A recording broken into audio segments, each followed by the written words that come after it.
ഈ സാധനങ്ങൾ ആരെങ്കിലും കുടിച്ചിക്കണം. ഞാൻ ഇതിന്റെ പരസ്യമായിട്ട് വന്നൊന്നല്ല, 2-3 ഫ്ലേവർ ഒക്കെ ഉണ്ട്. ഞാനൊരു ഉദ്ഘാടനത്തിന് പോയപ്പോൾ കിട്ടിയതാണ്. അതൊരു 1-1.5 premium rich people costly breakfast മാത്രം കഴിക്കുന്ന ആൾക്കാരുടെ ഒരു ഉദ്ഘാടനം. സംഗതിന്റെ ബഡ്ഡി ഡയമണ്ട് രാജയുടെ പുതിയ ഓഫീസ് ഉദ്ഘാടനമാണ്. ഒരാൾ വെള്ളക്കുതിരയിൽ വന്നിറങ്ങണ്, ഒരാൾ കറുത്ത കുതിരയിൽ വന്നിറങ്ങണ്, മറ്റൊരാളോ നീലക്കുതിരയിലും വന്നിറങ്ങണ്. നിങ്ങളുടെ ഫേവറേറ്റ് ഏതാ? ഇതിൽ ഒന്ന് കമന്റ് ആക്കണം. അറിയാനുള്ള ക്യൂരിയോസിറ്റി കൊണ്ടാണ്.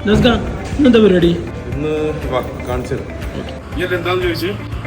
അപ്പൊ ഇതാണ് കോഴിക്കോട് പുതിയറയിൽ പുതിയതായിട്ട് തുറന്ന ബിസ്മ ഡയമണ്ട്. നമ്മുടെ ഈ 5000-ന്റെയും 10,000-ന്റെ ഒക്കെ കഥകൾക്കിടയിൽ ഇവിടെ വന്ന ഈ കോടികളുടെ ഇച്ചിരി കഥകൾ കേൾക്കുമ്പോൾ ഒരു മനസ്സുഖം, അത്രേ ഉള്ളൂ. അതിനു വേണ്ടി വന്നാണ്. ആദ്യമായിട്ടാണ് ജീവിതത്തിൽ ഗോദ്രേജിന്റെ ലോക്കർ അൺബോക്സിംഗ് നേരിട്ട് കാണുന്നത്. ഇവിടെ നമ്മൾ നേരിട്ട് പോയാലൊന്നും ഓർണമെന്റ്സ് കിട്ടില്ല. ഇത് ഹോൾസെയിലായിട്ട് സ്വർണം വിൽക്കണ കടക്കാർക്ക് 18ഉം 22 ക്യാരറ്റിലൊക്കെ മാത്രം ഉണ്ടാക്കി കൊടുക്കും. ഞാൻ പോയി വല്ല കാബേജും കിട്ടുമോ നോക്കട്ടെ. വെച്ചക്കണ്. ഞങ്ങളുടെ അങ്ങാടിയിൽ പണ്ട് അലവയൊക്കെ സ്റ്റാൻഡിൽ അവായി ചെരുപ്പ് വിൽക്കാൻ ഇട്ട മാതിരിയാണ് സ്വർണ്ണൊക്കെ നീട്ടി പരത്തി വെച്ചേക്കണത്. എന്താ അല്ലേ, ഫാമിലി കൊണ്ടുവരാഞ്ഞത് ഭാഗ്യം.